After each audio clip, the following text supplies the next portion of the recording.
Hello, everyone. How are you this wonderful Wednesday night on the East Coast, the Central, and I guess it's still sort of daytime in the Mountain Pacific, and wherever you are around the world, whether it's day, night, morning, hello, welcome to be, whether you watch us live or and replay, thanks for being here. We're going to talk some football tonight. If you've got any questions, feel free to throw them out there. We're going to look primarily at the Southeastern Conference and some observations and comments that I've got with one game remaining for this week with the teams in the conference. So we're going to have fun. We might even expand it into some national and some other things that we've got this week coming up. It's hard to believe that we're entering the 12th of 13 weeks of college football season this year. Amazing how fast it flies. Really crazy. It seems like as you get older, time flies faster and faster. I appreciate it. And, thank you for being here, and we'll see what we ramble about. And like I said, this is a chance tonight. We're doing things a little bit different, a lot more laid back. I'm going to share some observations, but if you have questions, if there's something you want to talk about within reason, if I can answer it, well, let's go for it. Let's have some conversation and do something that we don't find in a lot of these circles, where we could combine some geekery with football and other sports. So I want to say thank you, and let's see. Howdy to you, sir. Just another red shirt. Glad to see you tonight. Appreciate it.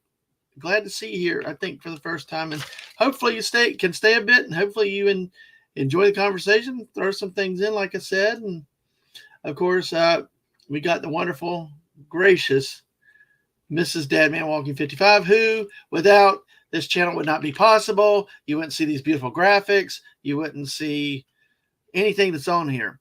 So you'd be stuck with just me. She adds class to this operation and a lot more brains. So absolutely.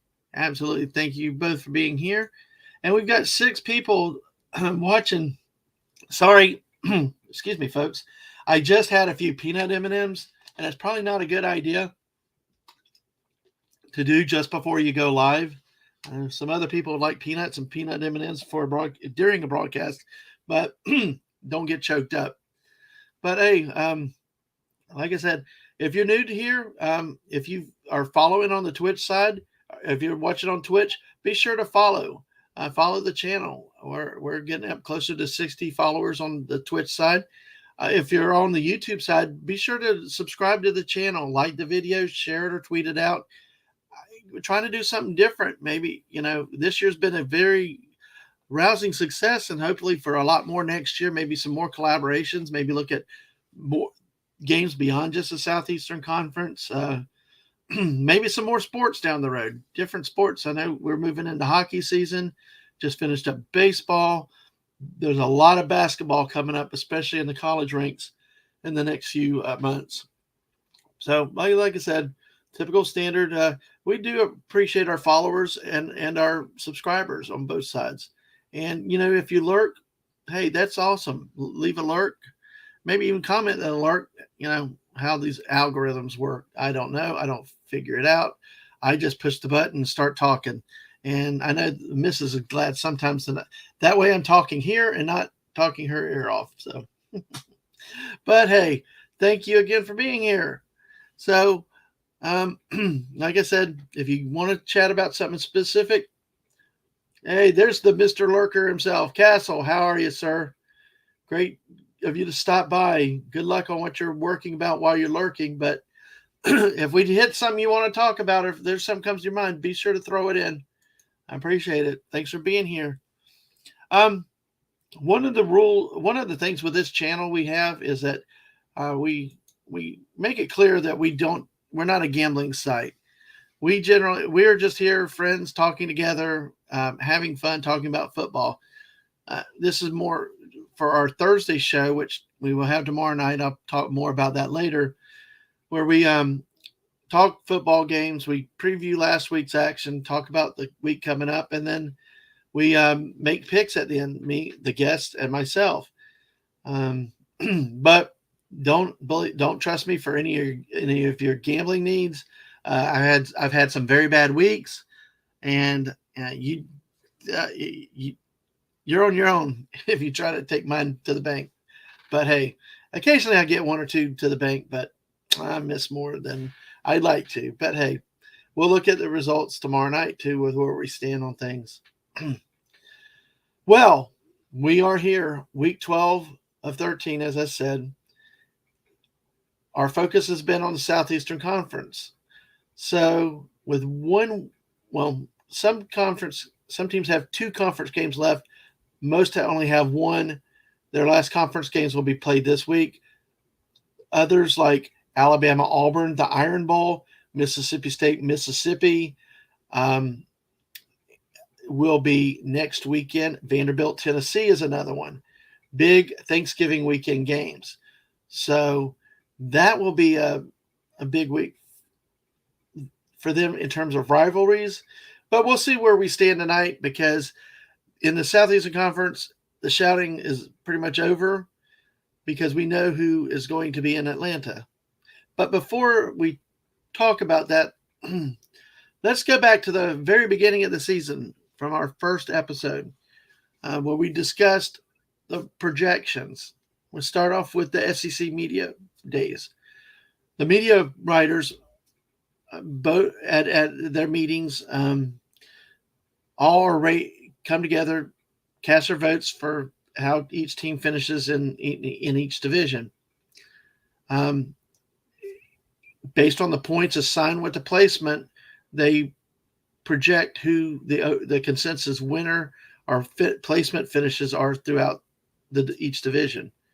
As we see, Georgia was predicted by the media writers to win the SEC East. They accumulated 172 out of 181 first place votes.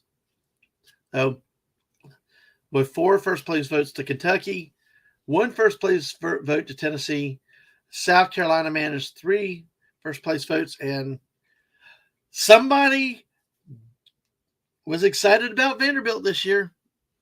And we'll see how Vanderbilt has done so far this year. Is not too bad. So, but I don't know first place vote if you're in your right mind for that one. But hey, we'll see. We'll see where Vanderbilt ends up with this season after the next 2 weeks. Over in the West, Alabama took 177 of the 181 first place votes that were cast. You've got of course, Alabama at the top. Texas A&M was projected to finish second, followed by Arkansas, Ole Miss. LSU was projected to finish 5th in the bottom half of the West, just ahead of Mississippi State and Auburn. And I failed to mention on the East, Georgia was projected first, with Kentucky and Tennessee in a close battle for second in the conference in the SEC East, with Florida a distant 4th, South Carolina 5th, Missouri and Vanderbilt at the bottom again. So we look there. Those are the media poll projections have finished. Okay. Here's what we do here. We're going back now, since truly a lot of the action is done at this point. But as we stand this week, before any other games are played, this is the current projection of the SEC media versus my picks at the beginning of the season. I agreed in the East pretty much with what the media had voted for. The only exception is I had Kentucky, Tennessee, and Florida all finishing 5 and 3 together. More of a second place tie, while the media writers had Kentucky, Tennessee, and Florida in that order. So there was a lot of expectations for Kentucky, some expectations for Tennessee, Florida kind of the wild card depending on what happened. Then we go over into the West Division. The media, this is where I had a few disagreements with the media poll. As we'll see in a few minutes, there will be there's some significant differences, with both my projections and the media's projections with where things currently sit. Alabama, of course, was projected to win the West. The media had Texas A&M, followed by Arkansas, Ole Miss, LSU in the bottom half again, Mississippi State, then Auburn. And my projections were that Alabama would win the West. Arkansas would fight for second place, followed by Ole Miss with an inexperienced A&M team in the middle of the pack, followed by LSU, Mississippi State, and Auburn. So, really, some similarities in what we projected. The big flip was the Arkansas and Texas A&M projections. You go down where we sit currently. When the SEC, each team plays 8 conference games. As you'll see that Tennessee has only played 6 games. They've got a game this weekend in the conference, and then followed up with next week. Their final game will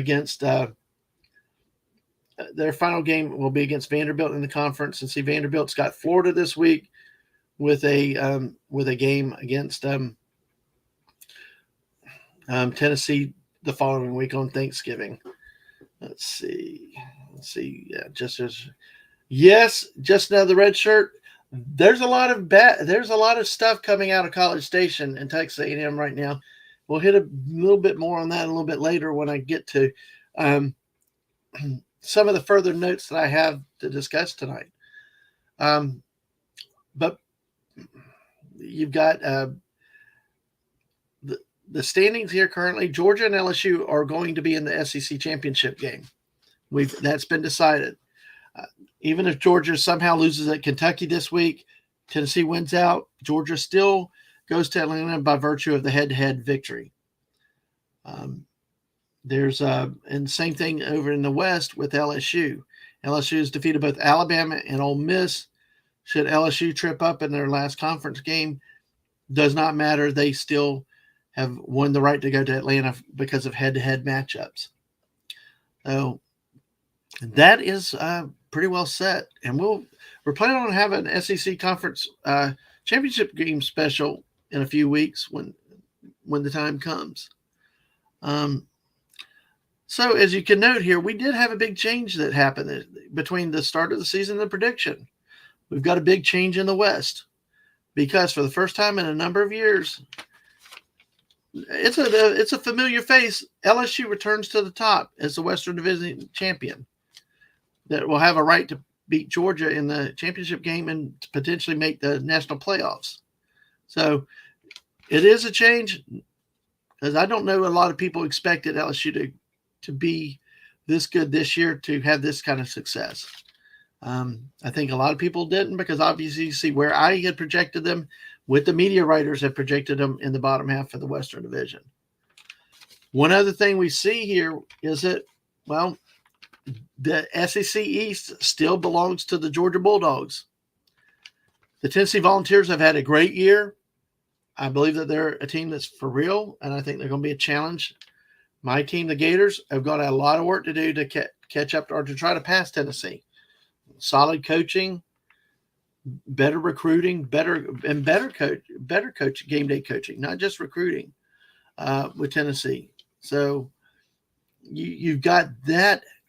You got that excitement because I know the fans in Knoxville really excited this year for so many games, whether it's Florida to finally break a losing streak to them, the Kentucky Wildcats talking a lot of noise like they were going to beat Tennessee and wanted to beat Tennessee, and then Tennessee dispatches them 44-6. They had a lot of hopes for the Georgia game, but like it happens many times when you're the up and comer, you're just not there yet. Things happen, they snowball. What you normally do doesn't work, and it was just. But overall, a very, very good year for Tennessee, and they've moved well into dominating position as second in the SEC behind Georgia. They're a much better team, in my opinion, than Kentucky or Florida or South Carolina, the 3 closest teams to them.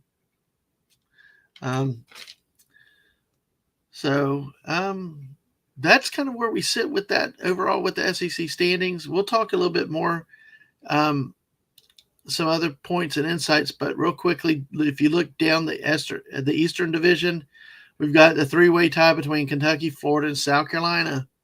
A lot of mediocrity in the East, and kind of like the preseason projections, you've got a group of teams just about middle of the pack, with not a lot of separation. But then the expected bottom of the barrel, Missouri and Vanderbilt at the bottom. Not surprising, very well expected. But we'll talk a little bit later, though. Even though these two teams are on the bottom, they've had a decent year by their standards.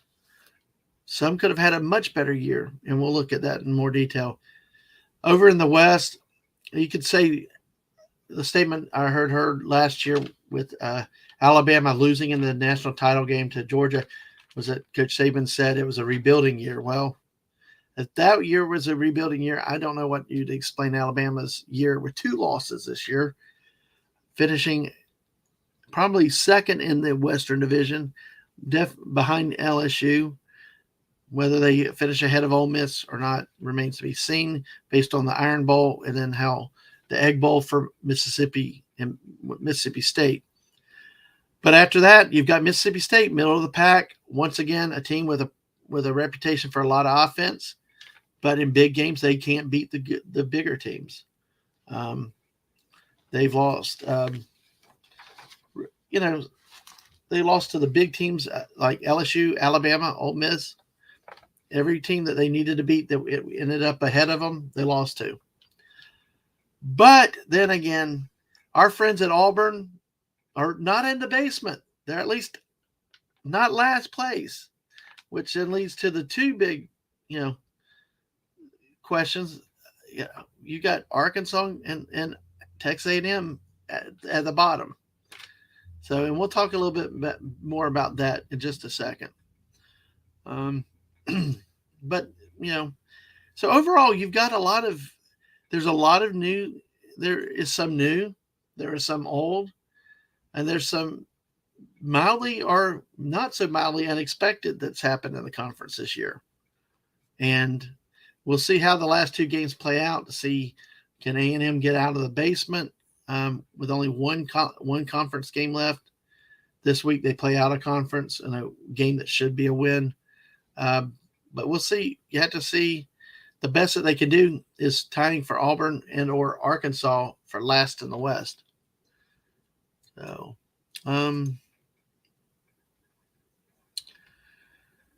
once again, I say with week 12, we're entering.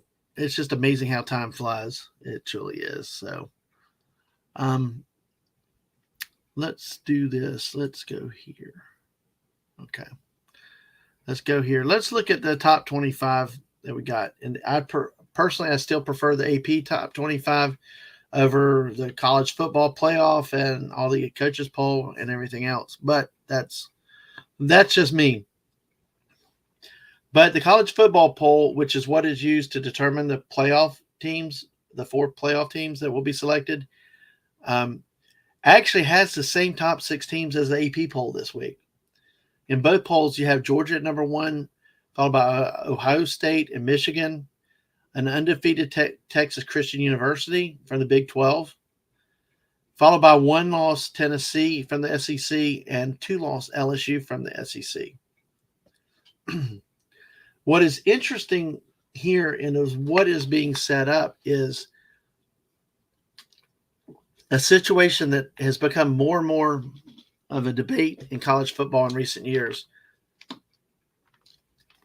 Particularly, how many teams should the Southeastern Conference have in a 14 playoff? Many years they've had 2 teams played. I believe a few years ago, they actually had 3 teams in the playoff. As we said before, Georgia and LSU are facing each other the first Saturday in December in Atlanta for the conference title. And the conference title pretty much will get a bid in the 14 playoff. But what is interesting is looking at the top 6 teams at this point. 2 teams, Ohio State, Michigan, are in the Big Ten, play each other on the last Saturday of the regular season. One of the teams will have 1 loss and will not make the conference championship game. Generally, what happens historically is that the loser of that game gets eliminated from the playoff contention. Another situation that is definitely new this year, especially for being so late in the season, is that you have a Big 12 team that is undefeated still at this late point. Texas Christian is 10-0 with 2 games remaining and a conference championship game. General thought is that any team from the Big 12 has to go undefeated and win the conference championship game in order to be considered for the playoffs, except for Oklahoma, possibly. Usually Oklahoma, based on reputation, has a way of getting into the playoffs even with 1 loss. So it can be done, but a school like TCU, if they lose once, they're pretty much done. I laid that out for this point of conjecture that it's a possibility. I don't think it's a likelihood, but there could be a possibility of a situation where you have 3 SEC teams in the 14 playoff. As we talked about, Georgia, LSU face off in Atlanta. You have a situation where a 2-loss LSU team wins the Southeastern Conference title by beating an undefeated Georgia team. The polls, the computers, and the human polls will recognize that LSU was a conference winner, which will pretty much put them in, even if they're not a 1 seed, but at least a 2 seed in that 14 bracket. Thought would be Georgia as returning champion with only 1 loss, having been number 1 so long this year, would be the second SEC team. But you go back and look at what I had mentioned about the Ohio State-Michigan winner, the loser of that game. Will a second one make the playoff? Would there be a 4th? And the other is TCU. Will TCU win out and crash the party and force the group to allow them in the 4th-team playoff? But theoretically, LSU beats Georgia. You have LSU, you have Georgia. Ohio State, Michigan winner, whoever. The loser falls out. TCU gets beat. You're looking at a 1-loss Tennessee team right on the doorstep of possibly making a 14 playoff, which would not necessarily be a bad thing, because when you look at Tennessee's resume this year with the quality of opponents and the number of top 25 teams that they've had to play this year at home and on the road, they would be very deserving of a bid in the playoff. It's also possible, though, that Tennessee could make it, but that would involve Georgia beating LSU. In that situation, LSU would not make the championship game, so then you could have 2 SEC teams in the 14 playoffs. So it's looking very likely the SEC will at least have 2. If things break the right way, could have 3 in the college football playoff this year. So, and if you further extension, if you look at the SEC this year, they've had as many as 8 teams in the top 25 this year, but currently they have 5 in the AP top 25. The lowest ranked of them being Ole Miss at 13th. And hey, Jess. Hey, welcome. Just saw you. Hey, and Whoopa Troopa. Hey, Whoopa's a Mr. Big 12 guy that I know. And I don't know when you got in. I don't know if you heard what my speculation was on the possibility of 3 SEC teams in the playoff. But, we'll see what TCU does if they can run the table and finish up undefeated this year, because I think if that happens, there's no keeping them out. Excuse me just 1 second.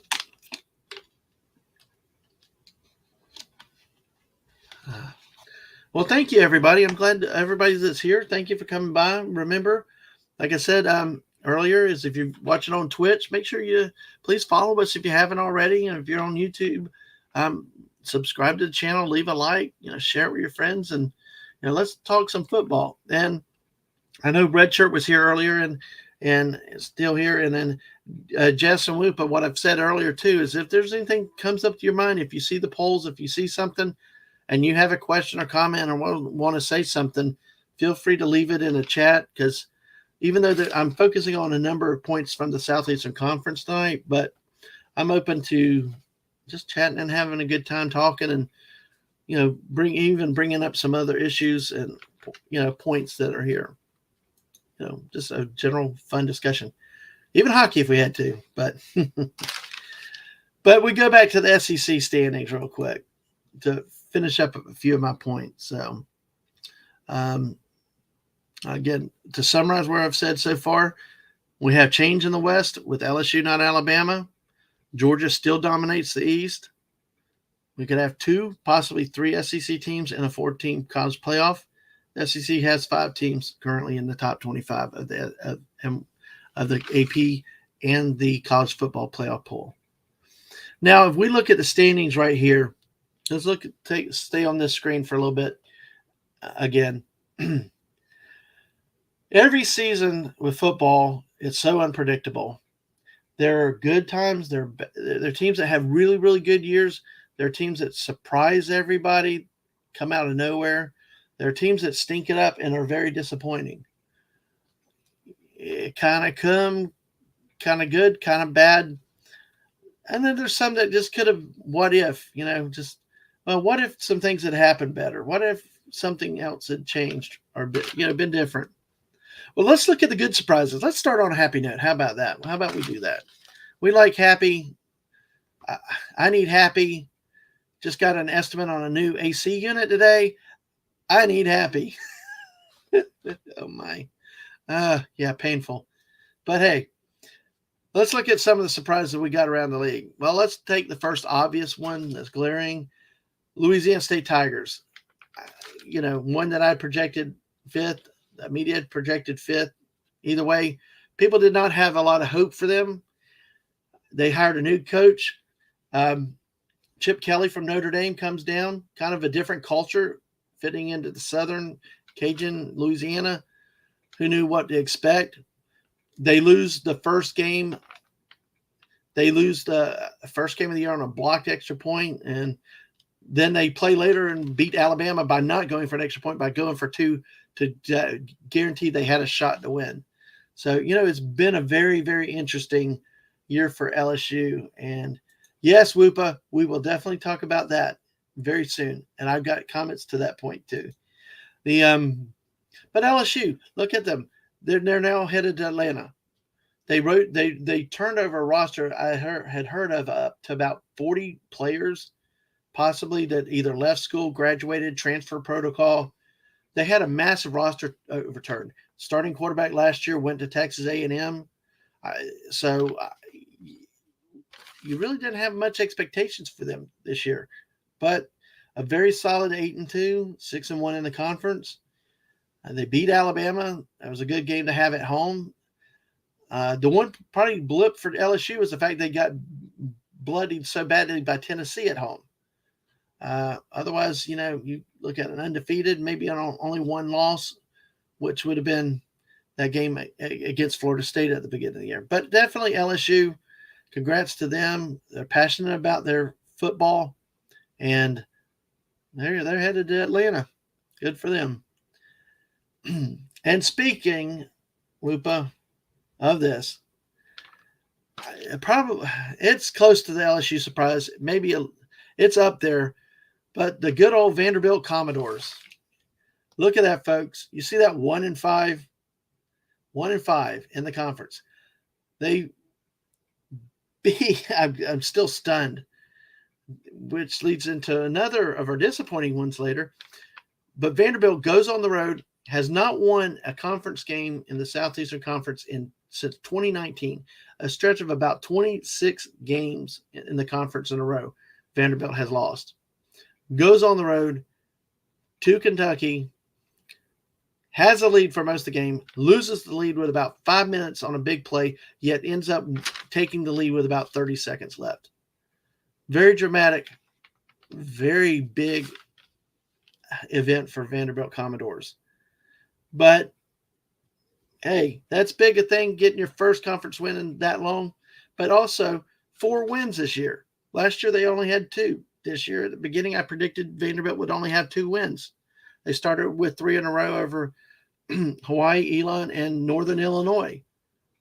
Games that they used to lose all the time. But so if you look at them, they don't look very impressive overall. But considering where the Vanderbilt football program has been in recent years, this is a thrilling season for them, having 1 conference win and almost a 500 record. Had they been able to beat Missouri head-to-head, you'd be looking at a 2-4 conference team and a 5-5 Vanderbilt overall.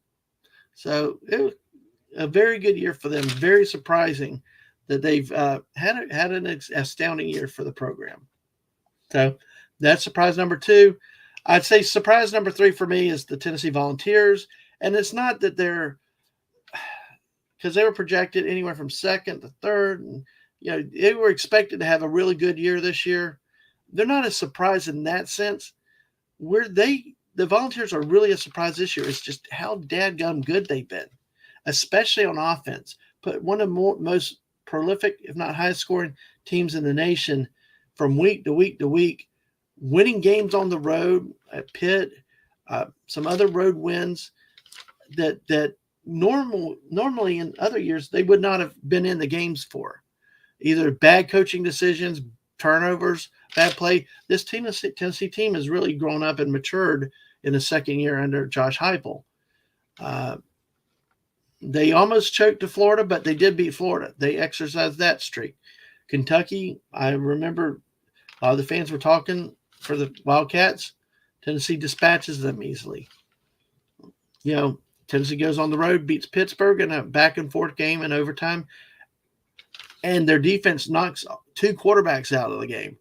It's definitely a different type of Tennessee team. Very surprising because of, one, how they play, how exciting and open they play, and really they're a team that has not self-destructed in games like they have done in the last 20 years.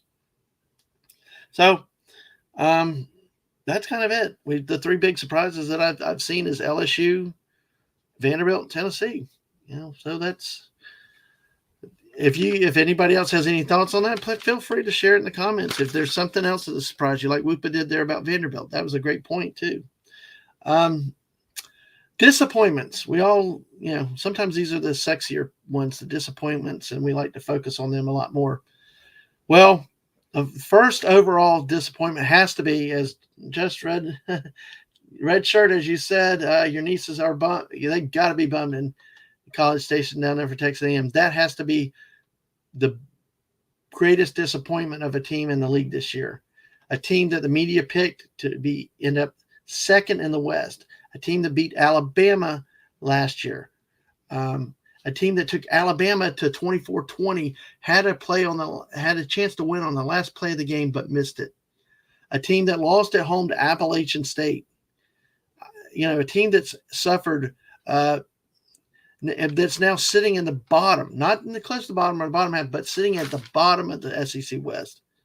They've had player injuries. They've lost 3 offensive linemen, important offensive linemen for the season earlier this year. They've had apparent locker room issues where their 3 players were suspended because of a game. There's a lot of division down there right now. And then you also have the pressure on Jimbo Fisher, the coach. But, when not only you pay him what they paid Jimbo to come from Florida State, but what they paid Kevin Sumlin to go away, you're not paying for second place. You're not playing for just SEC titles. You're playing for a lot. You're paying for national titles. You're paying for national titles when you're going to spend that kind of money. And of course, especially when you finish off this badly, things get ugly, get fast. The question is, how long do they stay down, and how much time they give them? But yeah, definitely the biggest disappointment I've seen is A&M.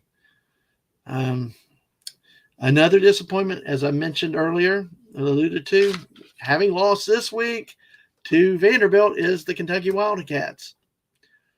A team that finished second last season, 8-9 wins. They were right behind Georgia. They came into the season expecting to beat Georgia, beat Tennessee, the challenge for SEC Eastern Division. They had a quarterback in place, hopefully to finally have a good offense. But as I said, they kind of ended up in the middle of the pack this year. Why? Primarily a very inconsistent to weak offense.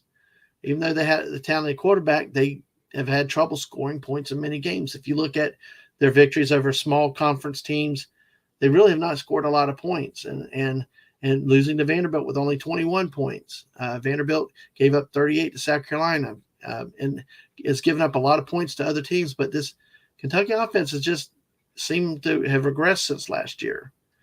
And as I said, coming in with all those expectations after having a great finish last year, returning quarterback, all this excitement that builds, and then frankly to not do that well this year. Honestly, they should have lost to the Gators. They should be 5-5, 2-4 in the conference, because had the Gators not thrown a pick six and whatever you want to call that interception, basically handoff to the defender deep in Florida's territory at the end of the first half, that set Kentucky up for a 6-yard touchdown on the next play, Kentucky should have lost to Florida, in that game, which would have made it one more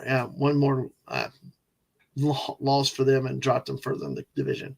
So that being said, Kentucky is another of the disappointing teams that are in the conference this year with the results. What's bad for Kentucky is, will Florida turn around under Billy Napier? Will Florida get consistent? Because when that happens, Kentucky will probably fall further back down, probably in the range with South Carolina going forward.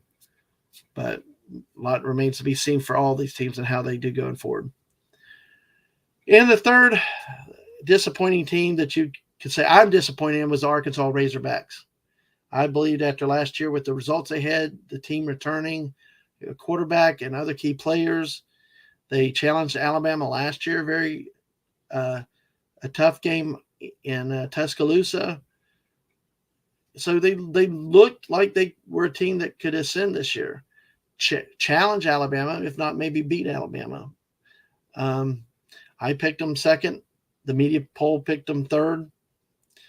But this is a case where Arkansas started hot, had a warning game against Missouri State where they were losing late in the fourth quarter to a small school until a punt return late in the fourth quarter put them ahead, and then they sealed the win with another late touchdown.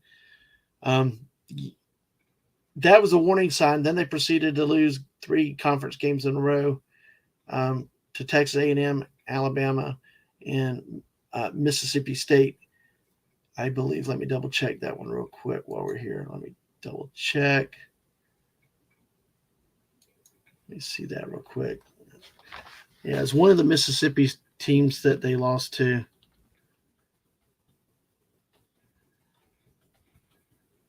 See, thank you for your patience. Hey, and while I'm typing, while I'm looking this up, just to be correct, if you got any questions, you got any comments, thoughts, opinions to what I've said, please let me know.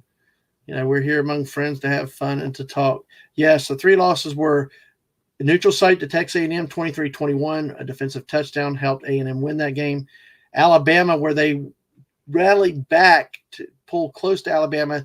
Then Alabama ran off 21 points in the fourth quarter, 2 70-plus yard runs, and then losing at Mississippi State. Definitely a disappointing game for that team. And then they lost a few weeks ago to Liberty. Hey, that's another blot on their schedule this year, losing to a smaller conference team. So, so you see like I said, there's some teams that have good years. There's teams that have bad years. There's teams with a lot of expectations that just fall flat. That's kind of I like to say, the agony of defeat. You got, you have expectations, they don't come through, and it's a hard process to have your team. You have all these expectations, and then they don't perform well. So so we've got the 3 disappointments, which is Texas A&M, Kentucky, Arkansas. Okay, which now brings us to the what could have been teams. First one right there off the top, the most obvious is the Missouri. Okay, here we go. Whoopa. What do you think of Mizzou? I can say a lot of fans around here are very disappointed in that season. You know what, Whoopa? That is very, very true. But I'm about to say exactly why. It's one of those disappointments that you understand logically with your head. Yes, you should be disappointed.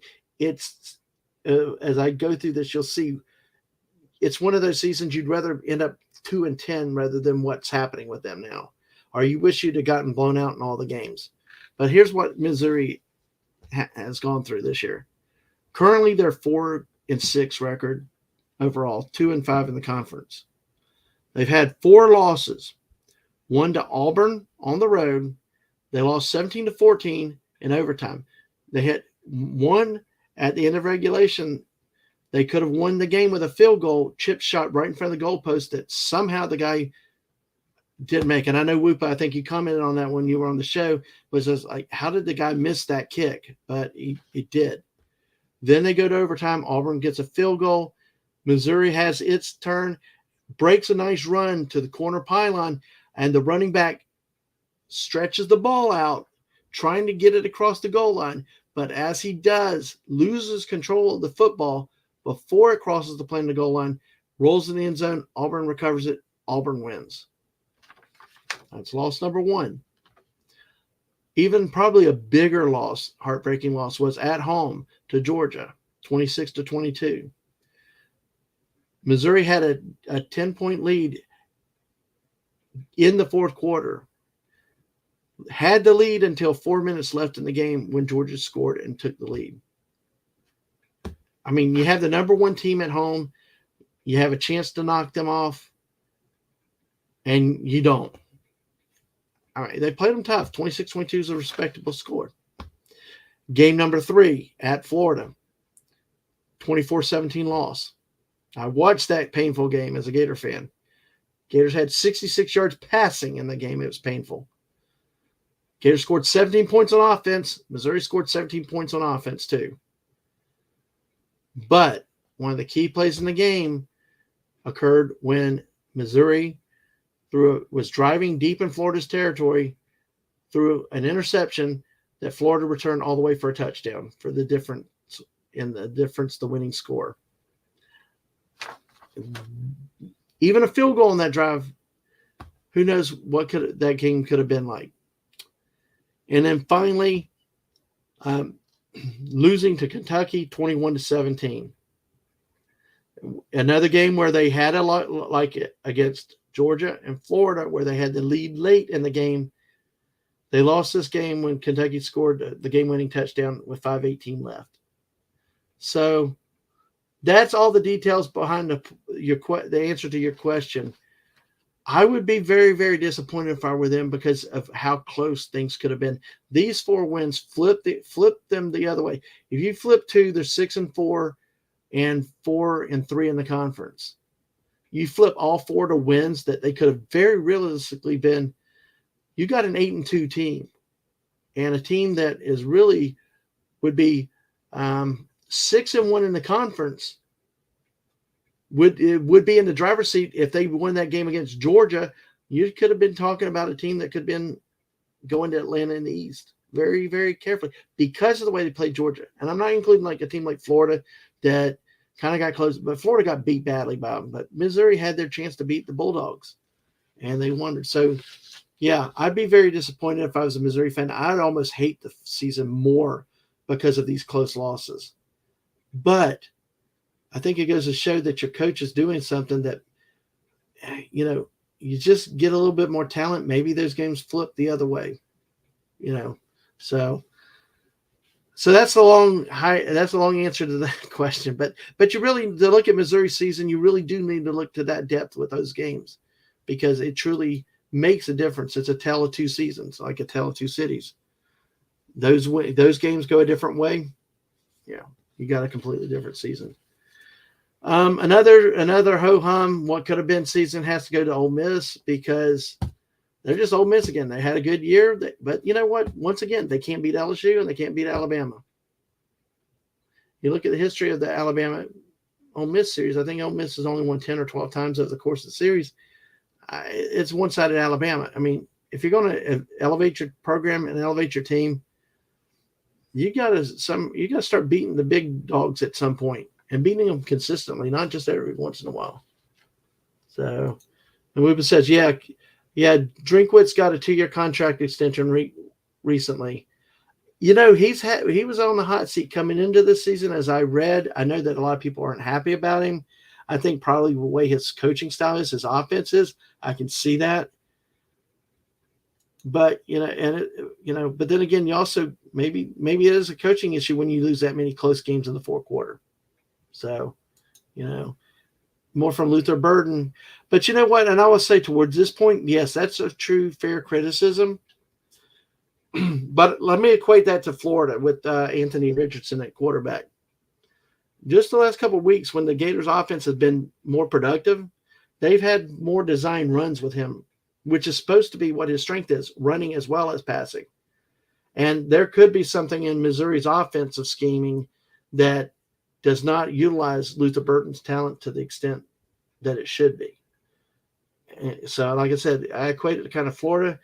When you're not using the players properly, that can affect their productivity and affect the team's efficiency too. So, but it's at that point it becomes coaching then. And I think with his position being a wide receiver, not much you can do if you don't get the ball. If nobody throws it to you, they don't hand it to you, end arounds, whatever. I mean, it's if you don't get the ball, you can't do much with it. And speaking of the third kind of what could have been team, my Florida Gators, because it's a team that could have been a lot more consistent, had talent, but didn't have a depth, especially on the defensive side of the ball. Losing a game to Kentucky, that probably is the one game that that they lost that I hold against them and the coaching staff. They didn't run Richardson. It just some bizarre play calls at certain times. They didn't utilize the last minute and a half of the first half. They just kind of let clock go down, clock management issues. So with Florida losing to Tennessee, which they may close, Georgia, those are understandable. The other loss, the other thing with Florida is they lost 2 games in the conference at home. The first game of Kentucky, where there's 2 interceptions, gave Kentucky 14 easy points. That they didn't have any offense really. The second game that was disappointing was for the opposite reason. Florida scored 35 points against LSU, but the Florida defense could not stop LSU's offense, whether it's the running quarterback Jaden Daniels or with him throwing the ball.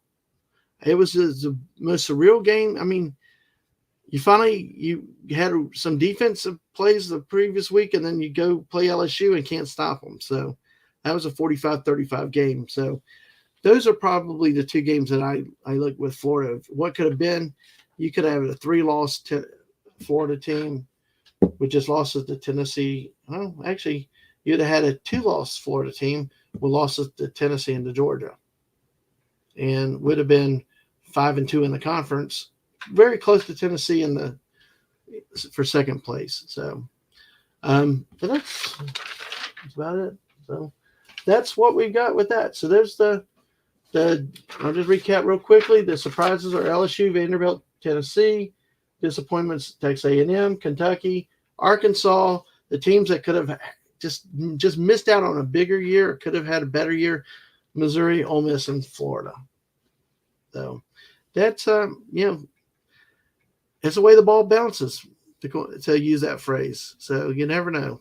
But looking real quick at AP Top 25, that's why, and this is for any of you national people that want to go beyond just the SEC. I mentioned, we talked about already about the top 6 being in the AP poll being the same as the college football playoff poll. We talked about what happens when Michigan and Ohio State play. Can TCU win out? Will LSU beat Georgia? What will happen if LSU wins, or what will happen if Georgia wins that game in Atlanta? USC is way on the outside looking in, so I think it's probably among these top 6. But it's always good to see there's USC in the top 10. Clemson representing the ACC's back in the top 10. Utah, another team who had their season shot by the Gators first week of the season. What could have been for them? Big 12, Big 10, Penn State, Oregon drops with their loss. You got more Pac-10 ACC teams. You got American Athletic Conference, UCF, in there. Independent Notre Dame is still in there even with 3 losses. Kansas State, Florida State, Tulane lost, so they're down 5 spots. Cincinnati is back in the poll for the first time in a while. And then Coastal Carolina, Oklahoma State are back in. Well, actually, Carolina is making its first appearance this year. Oklahoma State's back in, and the Beavers are back in again. Yay! Until who knows when. I hope they beat the Ducks. So let's see this. Big 12 has only 3 teams in the top 25, but 2 teams that will join the Big 12 also in it next year. Good sign. Hey, Whoopa, can you help me remember which 2 are coming into the Big 12 next season? I remember you saying that, but while we have it up, because the 3 that Whoopa's mentioning are TCU, Kansas State, Oklahoma State, UCF, and Cincinnati. Yep. Okay. They should. UCF and Cincinnati are coming over from, I believe, the American Athletic Conference, and then they'll be adding Houston and BYU also. So that'll be interesting. They're adding 4 teams in before they lose Oklahoma and Texas to the SEC, which is still a long term. If you want to know more about that, go back and watch the discussion Whoopa and I had the week he was on the show, because we talked about our thoughts of Oklahoma, Texas joining the SEC, what would happen, possible conference realignments in the SEC. So a lot of stuff to happen in the days ahead. Held back to you, O.C. Dobbins. Glad you made it by. Hopefully, if you haven't, I don't know how long you've been here, but I hope you can go back and watch some more earlier, because we've talked a lot about this stuff. But hey, if you got anything you want to ask about, let me know. I can give you a quick recap real quick in a minute if you want me to. But and then we put rumors we might be kicking. That I've heard rumors about that. That I've heard comes down to the TV deal and the buyouts. It may be to their benefit to go ahead and kick them, but you never know. I can't imagine them losing that money for a couple of years, but the problem is will OU and Texas agree to leave unless they negate or mitigate the amount of those fines to get out of the Big 12, though. So, I mean, especially in a dwindling economy, and that's another issue for sports, for another discussion we could have sometime. With the out-of-control college coach salaries and these conference movements and buying out memberships and paying off to get out early, is this really a good use of funds? Even if they're private, the big debate is they're not governmental funds, that they're private funds from their endowments, from their athletic associations, direct support organizations, things like that, versus being really truly taxpayer money. But it's like, when you look at the dollars involved, it does make you kind of cringe a little bit. So yay, yes, definitely go back. But I'll give you the 20-second clip. I'll give you the 1-minute rundown real quick, OC, so you can go look later. It's basically, we could have 3 teams when looking at this in SEC making the playoffs, of the 14 playoffs. If Ohio State, Michigan loser will drop out. If TCU goes loses, and LSU beats Georgia, you can have LSU, Tennessee, Georgia, plus probably the Big Ten winner in the Final Four.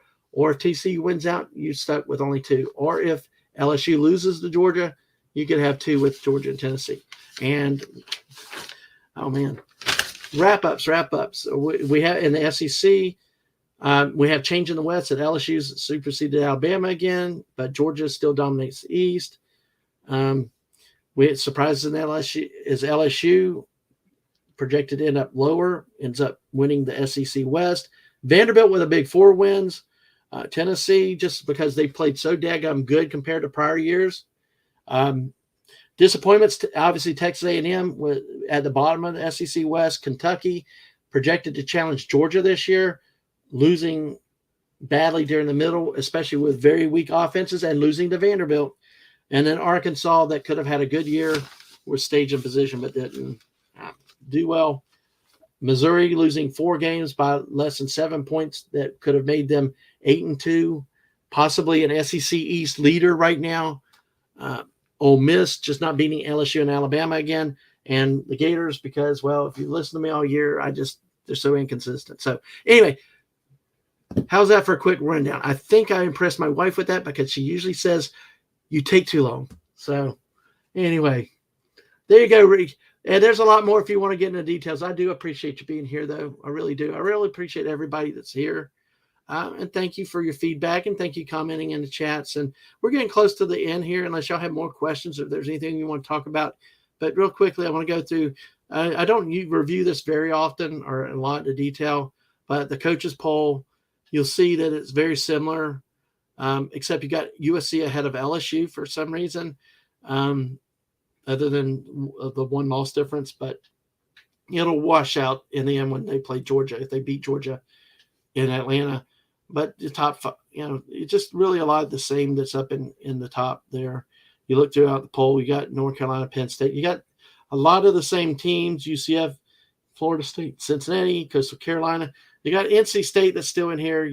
Just a few teams you don't have, like Oregon State in here. So there's always a bit of a difference between the coaches poll and the AP poll when it comes into those positions in 20 to 25. A lot of it's opinion, and they move around. So there's pretty much it's not unexpected you see differences in the polls. So okay. Well, with that, we're nearing an hour. I want to say thank you to everybody again for being here. I thank you for those that alert. I know I've seen Castle, OC Dobbins, Whoopa, Jess, Mrs. Dadman walking, just another red shirt.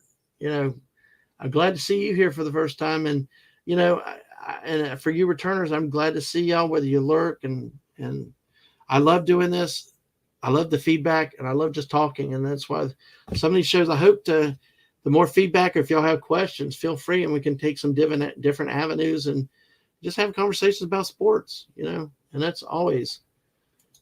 Hey, you're welcome, Castle. Always a pleasure. Always a pleasure. Glad you were in here lurking.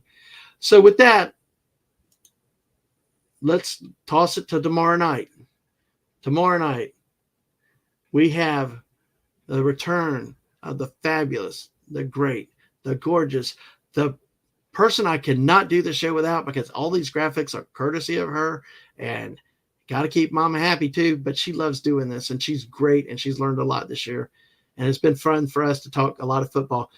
My lovely wife, Mrs. Dadman Walking, will be our guest tomorrow night, 8 p.m. Eastern, 7 Central. So join us for that. It'll be a bit different than the previous ones, because she's come in from before. We talked about the what you likes and stuff. So maybe be a more recap of the season, what you learned, what's been interesting and stuff. And woo, hey, woo, I agree, woo. And the missus can't wait. Absolutely. I know it will be a blast. It will definitely be a good time. But come support us. Let's talk some more football. We got this week and we got next week. Now, let me warn you now, since people are here right now. Next week, because it's Thanksgiving week, everything's going to get turned up over on its head. Generally, I've not done on Tuesdays, except for one time with a hurricane that threatened, so we moved it. But because Thanksgiving is Thursday next week, and Friday's still a holiday weekend, our show will be Tuesday of next week coming up. Let me stop. I got a question, and this is okay. Since we're done with all the football, I don't mind a question like this, because we're done with the football. But yeah, it's not football. What do you think of the Fortnite update? I think I like it in some ways, but those stupid cars are giving me fits right now. I got to learn how to drive those speedy cars. But it's been fun so far. We got all the